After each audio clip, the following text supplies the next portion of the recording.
Alright, what happens when we add two polynomials together? Suppose we want to add these two polynomials together.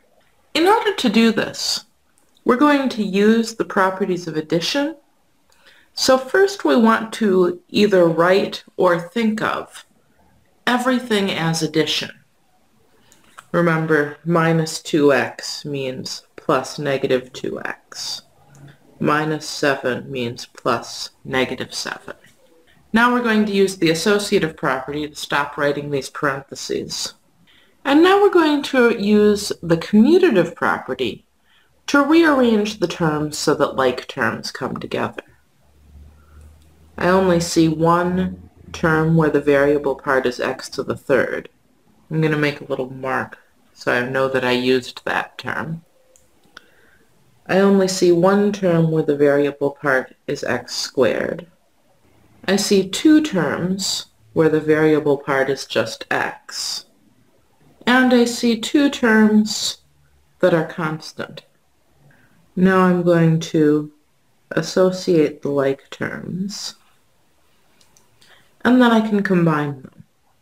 So I'll have 4x cubed, nothing to do with that, plus 3x squared, nothing I need to do with that, negative 2x plus positive 4x will be positive 2x, positive 5 plus negative 7 will be negative 2. And now instead of plus negative 2, I could have written minus 2. That would be also fine. So in order to add these two polynomials, what did I do? I made sure to think of subtraction as adding the negative. Now, I wouldn't have had to have actually written subtraction as adding the negative, but it's important when we're rearranging things to remember that the sign is part of the coefficient. And then we used the properties of addition to get the like terms together and then combine them. So I'm going to show you another example where I don't actually write out all of the gory details of this process. And then I'm going to have you try one of these. We're going to add the trinomial 5x cubed minus 4x squared y minus 3y squared plus the trinomial negative 2x cubed plus 4xy squared minus 2y cubed. So I'm going to go through term by term. Here I see an x cubed. Do I see any other x cubes? Yes, I do. I see another x cubed here. I'll have 5x cubed plus negative 2x cubed. So 5x cubed minus 2x cubed will be 3x cubed. Next I have a negative 4x squared y. Do I see any other x squared y terms? I do not. So there's nothing to combine that with. I'll just have negative 4x squared y in my answer. Now I'm finished with that. Next I have a negative 3y cubed. Do I see any other y cubed terms? Yes, I do over here, a negative 2y cubed. Negative 3y cubed plus negative 2y cubed, that'll be negative 5y cubed. And now I'm finished with those terms.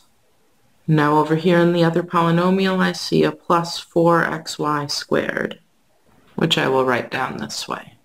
And this is typically how we'll keep track when we're adding two polynomials.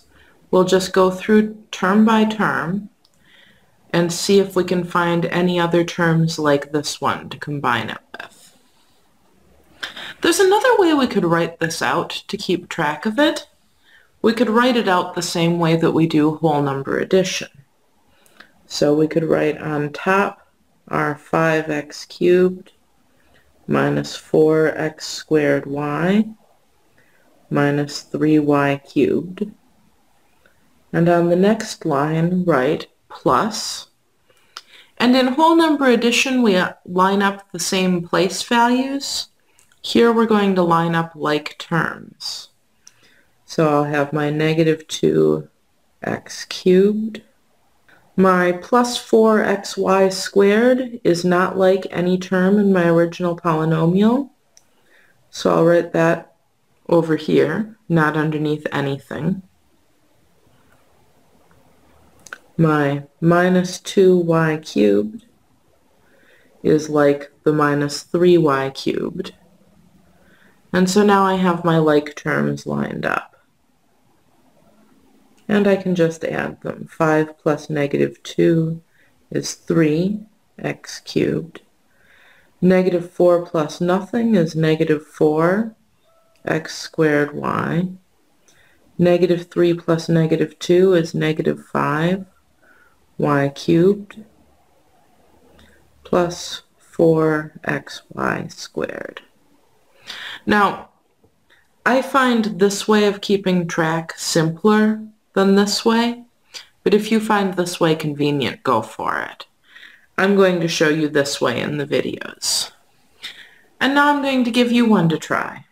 Add the polynomials 5a to the 5th minus 7a cubed plus 2a minus 1 plus 3a to the 4th plus 7a cubed minus 1. Pause the video and try this now. So I see an a to the 5th term here. I don't see any other a to the 5th terms. So I'll just have 4a to the 5th. Now I see a minus 7a cubed. What other a cubed terms do I have? Oh, I have a plus 7a cubed. Negative 7a cubed plus 7a cubed is going to be 0a cubed. I'm going to write that down for now, so I know I didn't just forget about those terms. Next, I see plus 2a. So this is an a to the 1st power term. Looking through, I don't see any other a to the 1st power terms. So I'll just have plus 2a. Then I see minus 1.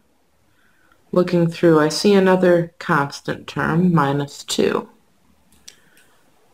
Negative 1 minus 2 will be negative 3.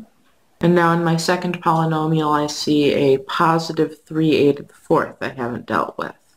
And now, if I'd like, I'm finished.